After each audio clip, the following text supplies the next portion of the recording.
Vous nous regardez à l'instant précis sur Arc-en-Ciel Télévision. Madame, Monsieur, bonsoir et bienvenue à ce salon des sports. Pour ce numéro de ce soir, on va s'intéresser à l'équipe du tout-puissant Mazembe avec son recrutement en se posant la question de savoir est-ce que Mazembe est en train de tourner autour du pot par rapport à son recrutement.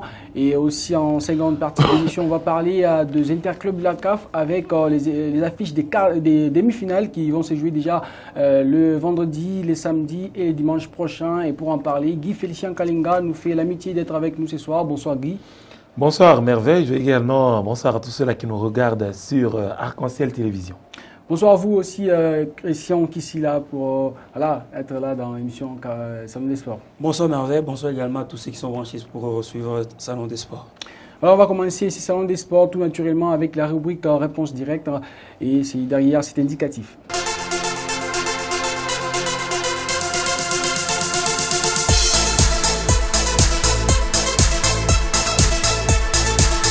Voilà, on se pose la question dans la rubrique Réponse directe. Est-ce que TP Mazembe est-il en train de tourner en rond par rapport à son recrutement, Guy Félicien?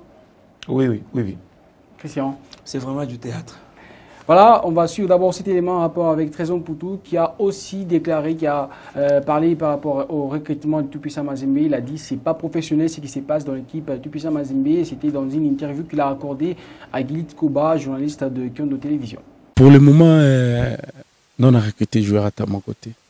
Parce qu'on a proposé qui dans Zozela, va réaliser on a proposé qui. Avant, Mazembe, équipe Mobo, il y a joueur, il y a qualité, il y a quantité. Il y a qualité parce que Mazembe, équipe pour Ebetaba compétition minene, ils ont vraiment équipe pour ils ont qualité, quantité.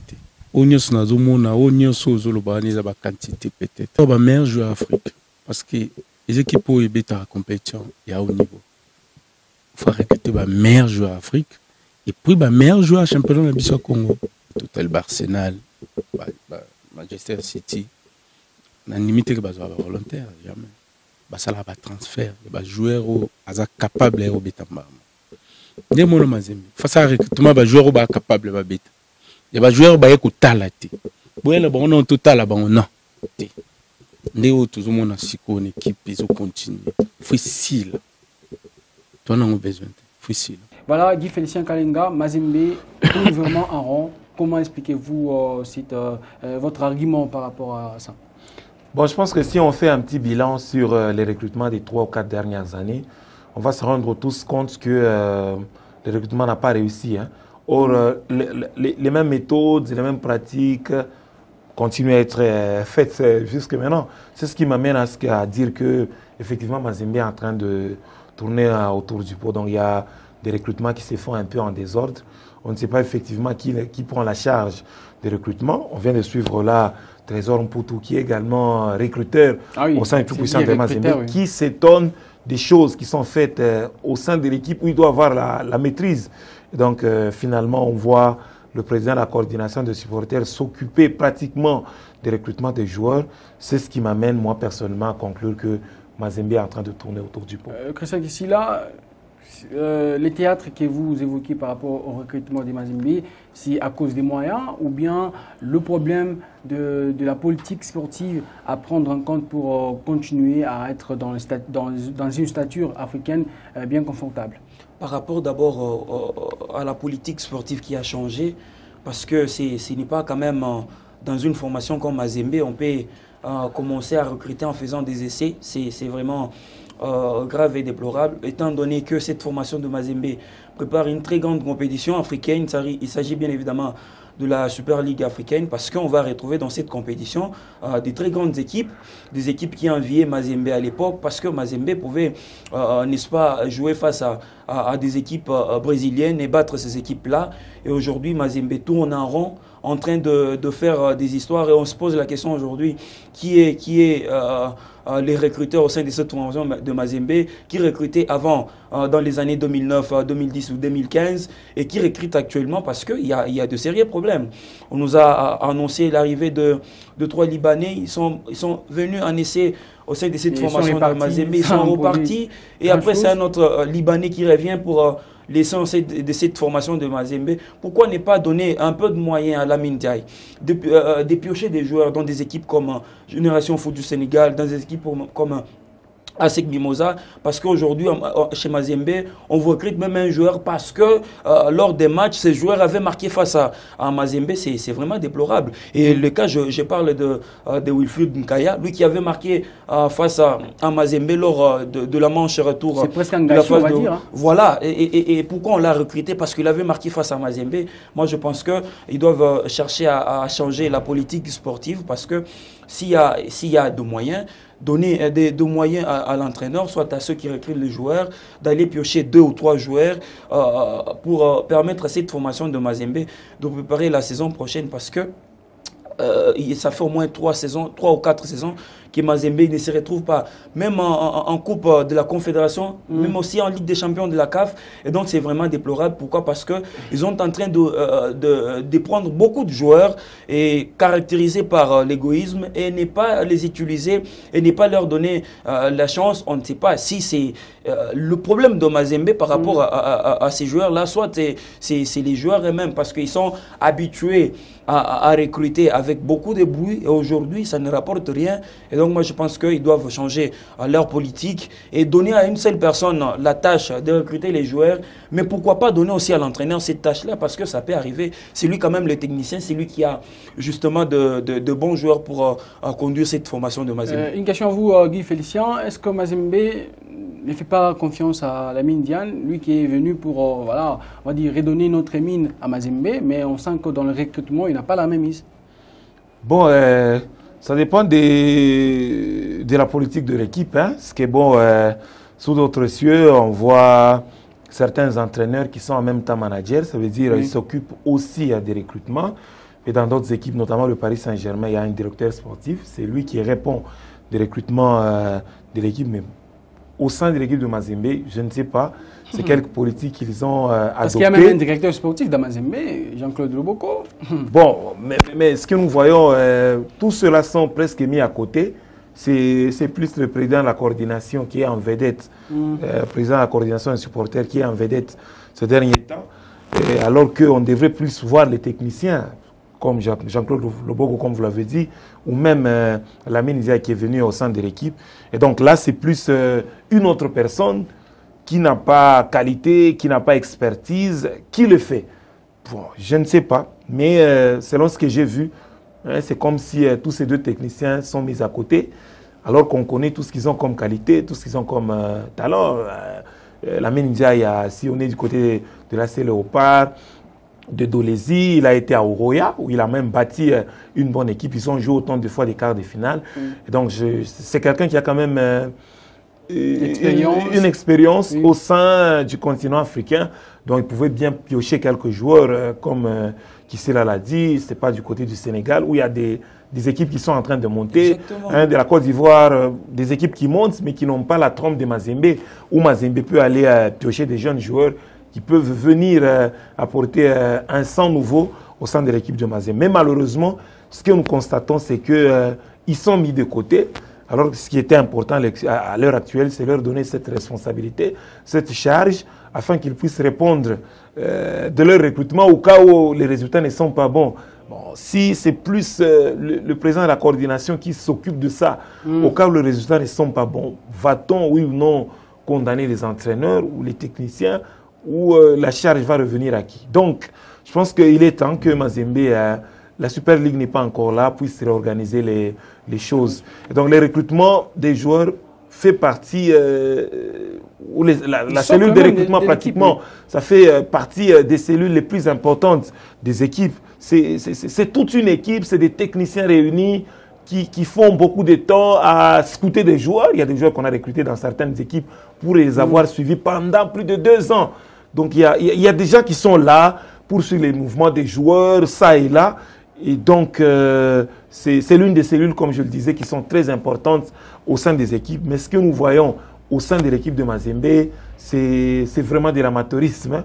Quand on dit tout le monde peut amener un joueur dans une équipe, je pense que ça n'est pas tellement professionnel. Ce qui est professionnel, c'est de donner la charge à une personne au cas où les choses ne vont pas. C'est lui qui va répondre des résultats ou oui. de tout ce qu'il a fait. Et puis, pour ajouter merveille, c'est que ce qui est beaucoup plus aberrant dans tout ça, c'est que parmi les trois Libanais qui sont arrivés avant au sein de cette formation de Mazembe pour l'essai, ont été amenés par un fanatique de Lupopo. Et donc, à Mazembe. Exactement, à Mazembe.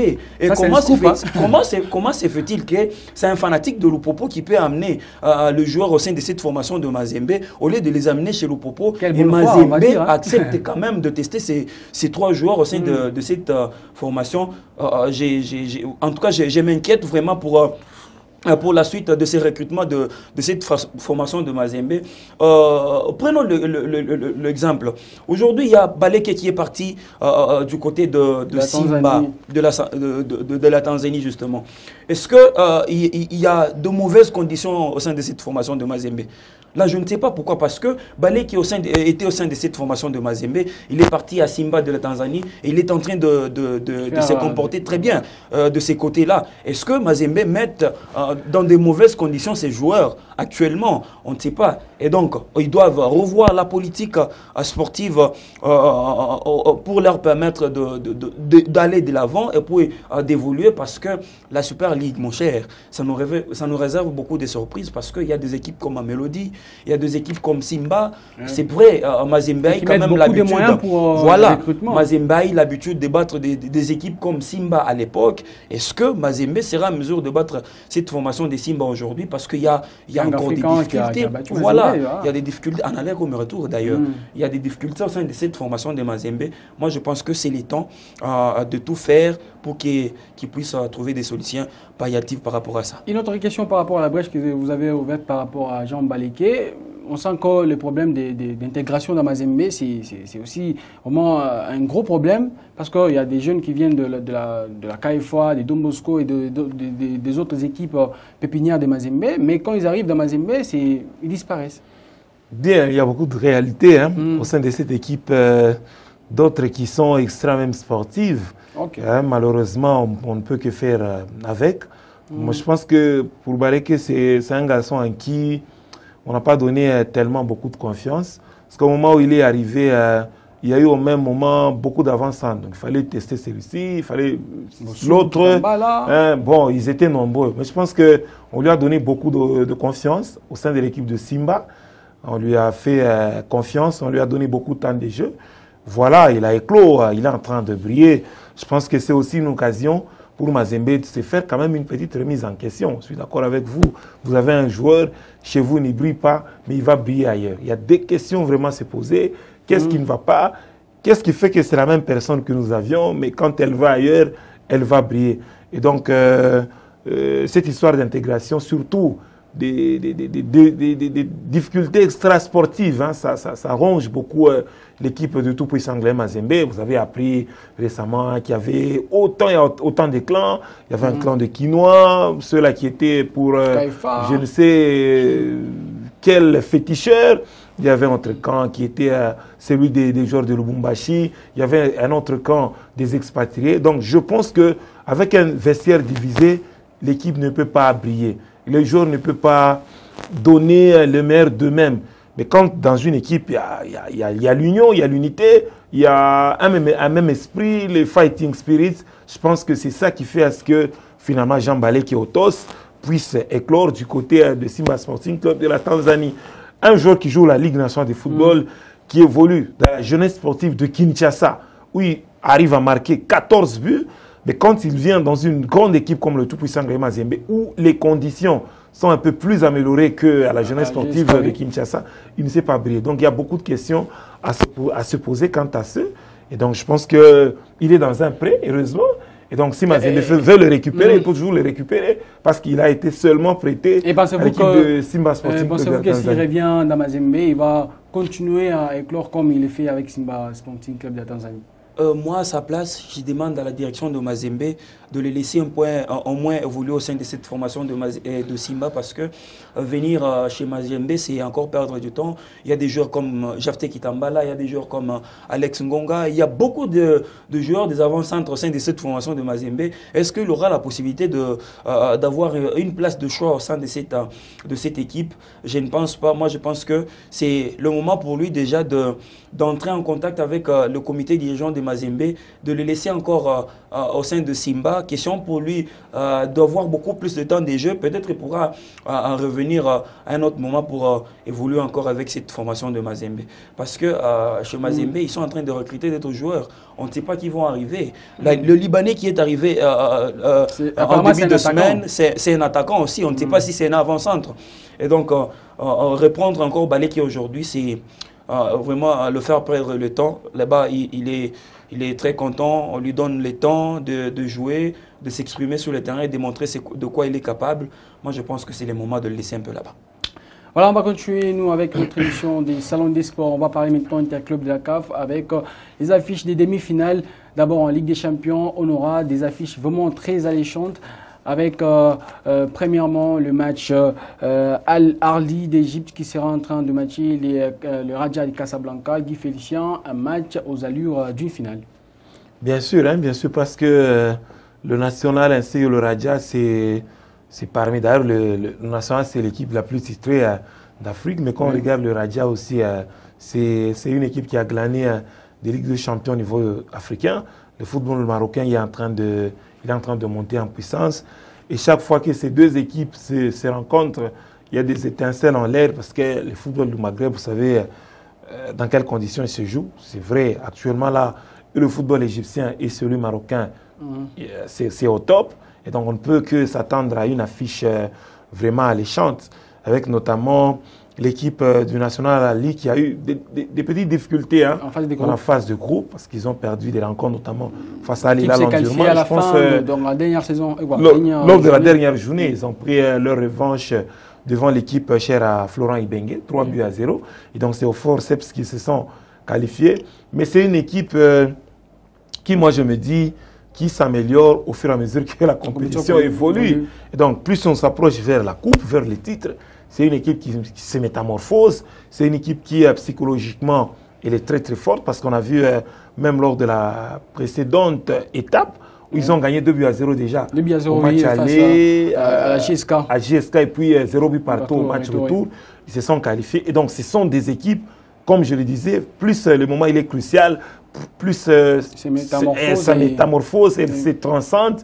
Et donc c'est peut-être à ce niveau-là, au niveau de l'état d'esprit, que le national peut prendre les meilleurs sur cette équipe de Raja Athletic Club de Casablanca, qui n'est pas aussi moindre. Mais je vois le national, une fois de plus, passer cette étape de la compétition. Le national qu'on appelle pratiquement le Real de Madrid d'Afrique, parce qu'ils ont beaucoup de titres et ils continuent à les glaner comme des perles, j'allais dire. Christian Kissila, le national Al-Arli face au Raja de Casablanca, 50-50, ou bien vous êtes aussi dans la peau des Guy Félicien Kalinga? Exactement, je suis tout à fait d'accord avec lui, parce que regardez, il y a deux clubs qui ont essayé au moins de disparaître il y a 3 ans après.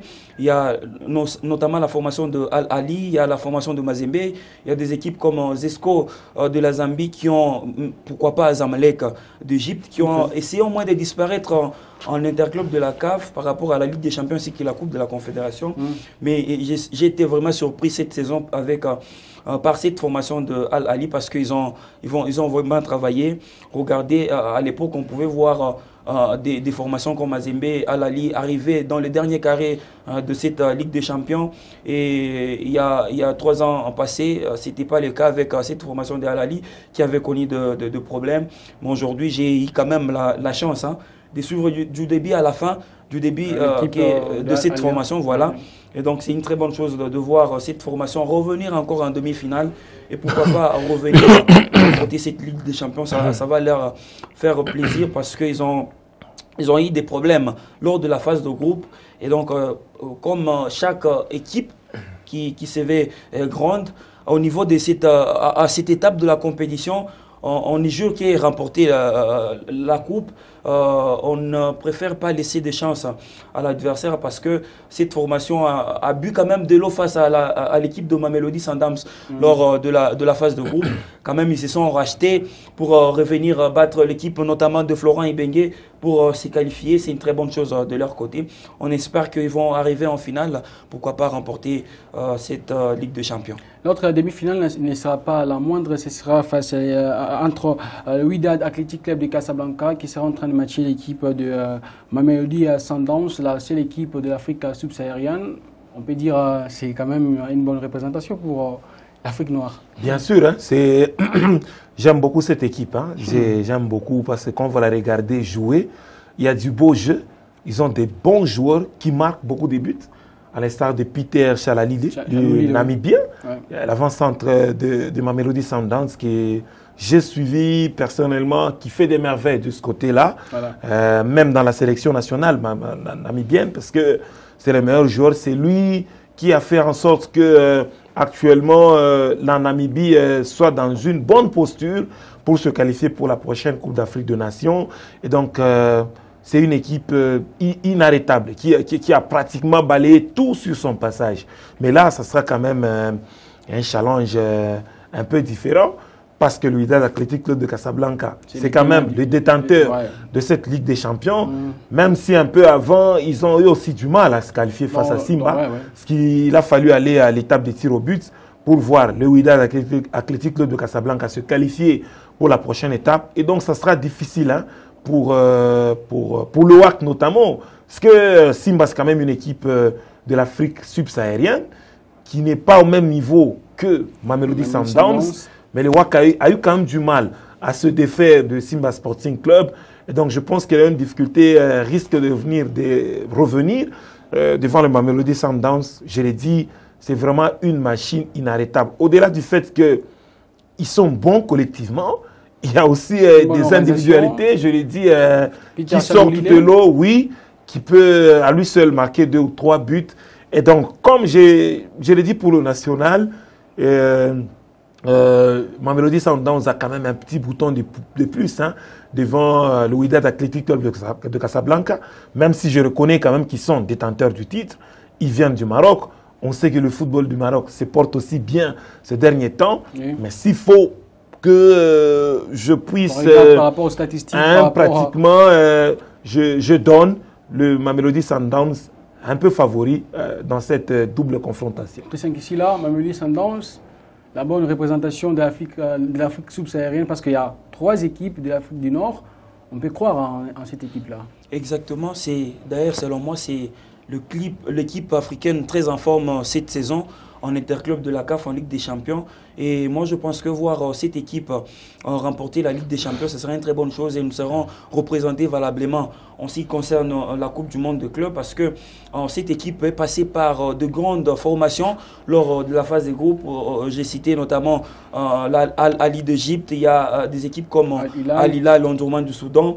Donc, ce sont des grandes équipes et il ne faut pas aussi minimiser le WAC hein, parce que c'est aussi une équipe qui est en train de monter en puissance. Ils travaillent beaucoup dur parce que le football marocain aussi essaie de rivaliser aussi avec certains championnats africains et notamment le championnat sud-africain. Mais voir aussi cette formation de WAC battre Mamelodi, ce sera une très bonne chose parce qu'il y a nos compatriotes congolais qui sont de ces côtés-là. Il y a notamment Arsène Zola. Ça sera une très bonne chose de le voir remporter une fois de plus une Ligue des Champions avec une autre équipe parce qu'ils ont remporté cette compétition avec la formation de Mazembe et voir Arsène remporter cette compétition avec le Wydad Athletic de Casablanca, ce sera une très bonne chose. Mais il faut tirer très attention parce que Mamelodi ne badine pas. C'est une équipe qui inflige même à n'importe quelle équipe de 3-0 sans que vous puissiez vous retrouver. Si ils peuvent aller avec ces sources d'orgueil, n'étant une équipe qui a déjà remporté quand même cette compétition, ce sera une très bonne chose de tétiller cette formation de Mamelodi parce qu'ils ont un président qui met beaucoup de moyens pour rivaliser avec d'autres équipes. C'est quand même le Brésilien d'Afrique. Quand ils jouent, vous vous rendez compte qu'ils ont un très bon jeu et de tactiques là qui leur permettent justement de marquer beaucoup de buts et de mettre en difficulté l'adversaire. Il faut éviter, c'est comme le Real de Madrid en Europe, parce que si vous jouez bien, et c'est 2 occasions, 3 occasions, ils vous mettent dehors. Et donc, il faut tirer très attention avec cette formation de Mamelodi parce qu'ils travaillent. Alors, on va continuer à suivre l'actualité concernant les interclubs de la CAF. D'abord en Ligue des Champions, c'est pour déjà le vendredi prochain et les samedis, bien évidemment. On va parler aussi des interclubs de la CAF, toujours avec la Coupe de la Confédération qui sera aussi à l'étape de demi-finale. C'est pour les dimanches prochains. L'équipe des Young Africans, où il y a une forte colonie congolaise, sera en train de matcher l'équipe sud-africaine de Marumu Galante. Guy Félicien, on a vu l'équipe de Young Africans évoluer en phase des groupes. C'est quand même une équipe costaude et une équipe capable de gagner cette coupe-là face à l'équipe de Marumu Galante. Comment vous entrevoyez cette rencontre? Bon, de manière générale, il faut dire que le football tanzanien, il est en train de monter, il est en train de s'organiser. Vous l'avez dit, à Young Africans, il y a une forte colonie congolaise. Je pense que s'ils sont allés là-bas, en Tanzanie, c'est parce que les choses sont quand même organisées. Le championnat se joue normalement en aller-retour. En tant que joueur, vous avez la possibilité de bien vous exposer. Parce que c'est un championnat qui passe en direct sur des chaînes internationales. C'est beaucoup d'avantages pour un joueur. Et donc, je le disais, Young Africans, c'est une équipe qui est en train aussi de montrer à la face du monde que le football tanzanien, il est en train de s'organiser. Ils ont gagné déjà une équipe anglophone, River United, 2-0 au match aller, et puis même si au match retour, c'était 0 but partout. Mais l'essentiel était déjà fait au match aller. Et face à Marumu Galante, je pense que ils peuvent quand même rééditer cet exploit parce que Marumu Galante, quand on regarde même son classement au championnat sud-africain, ils sont très très bas. Je le disais, c'est presque le même football. Le Nigeria et l'Afrique du Sud, bon, ils sont tous anglophones. C'est presque le même football. S'ils ont su se défaire de River United, je pense que ça peut être possible aussi devant cette équipe de Marumu Galante qui accuse des failles, notamment sur le plan défensif. Parce qu'on l'a vu face au FC Saint-Éloi, le Popo notamment, ils ont encaissé 3 buts, si je ne me trompe pas. Même si, in fine, ils sont revenus dans la partie. Et donc, ça prouve que c'est une défense, quelquefois, qui cède. Même si, après, avant de se qualifier, c'était 0 but partout, d'abord, si je me trompe au match aller. J'ai bien vérifié mes notes, mais c'est une défense, comme je le disais, qui titube beaucoup. Et si on sait que... Les attaquants comme Fiston Kalala... C'est ce que je disais. Si on sait qu'à Young Africans, il y a quand même Tussila, il y a même Moussonda, qu'on semble jeter dans les oubliettes, qui est aussi là. Fiston Kalala Maele, qui est en super forme. Je pense que je souhaiterais bien voir une fois de plus Young Africans rééditer son exploit et voir ce Congolais marquer autant de buts et se qualifier. Pourquoi pas jouer une finale? Parce qu'il a été quand même avec club, mais il n'a pas joué les étapes importantes d'une compétition africaine interclub. Mais avec Young Africans, arriver déjà à l'étape des demi-finales, je pense que c'est beaucoup. S'il peut jouer la finale, pourquoi pas la remporter? Ça fera le bonheur de nous les Congolais, parce qu'ils sont nombreux là-bas. On a eu 3 clubs congolais dans cette compétition. Malheureusement, aucune d'entre elles ne s'est qualifiée. Donc, on peut, comme Congolais, s'appuyer sur notamment Young Africans parce qu'en son sein, il y a quand même beaucoup de Congolais. Christian Kisila, on va dire que c'est quand même la bonne année pour la Tanzanie. C'est pour la première fois qu'une équipe tanzanienne va jouer les demi-finales. Et peut-être, on va dire, la finale avec une qualification probable de Young Africans face à Marumu Galante. Exactement, c'est possible que ça puisse arriver parce que tout passe par l'organisation. Vous savez, le gouvernement tanzanien a su quand même accompagner à chaque fois les équipes évoluant en interclub de la CAF. La preuve, c'est que lors de la rencontre allée entre Young Africa et Mazembe, le ministère des Sports tanzanien avait mis l'enveloppe sur la table à cette formation de Yanga de battre la formation de Mazembe. Donc ils ont fait, ils ont pris cette enveloppe. Moi je pense que c'est avant tout l'organisation, parce que on a connu à l'étape de quart de finale, il y avait l'équipe de Simba, bien qui a été éliminée. Et en demi-finale, on retrouve encore cette formation de Yanga Africa. C'est une formation qui monte en puissance, et le football tanzanien en particulier, parce que ils sont en train de tout mettre en œuvre pour que ça puisse devenir de cette façon-là, comme le football de certains pays, parce que ça faisait longtemps qu'on a vu une équipe tanzanienne arriver en demi-finale d'une coupe de la CAF, et c'est le cas cette saison avec Yanga, et ce serait une très bonne chose pour cette formation de Yanga de se retrouver en finale. Il y a des joueurs comme Fiston Kalala Mayele, des joueurs comme Msonda qui ont besoin de jouer la finale. Moi, je pense que face à Marumo, ça ne sera pas difficile pour eux. C'est très possible de voir cette formation de Yanga battre Marumo Galante, parce que c'est pas vraiment une grande équipe en ce qui concerne en interclub de la CAF. Guy Félicien est venu de les rappeler. Même en championnat, ils ont des difficultés pour se positionner comme il se doit. Mais jouer face à cette formation de Yanga, ils auront vraiment la planche par rapport à la formation qu'ils vont affronter justement en demi-finale de la Coupe de la Confédération. Voilà, l'autre demi-finale opposera l'équipe ivoirienne de l'ASEC Mimosa à l'équipe algérienne de l'USM Alger, Guy Félicien Kalinga. Un match, on va dire, un peu en déséquilibre pour les Ivoiriens.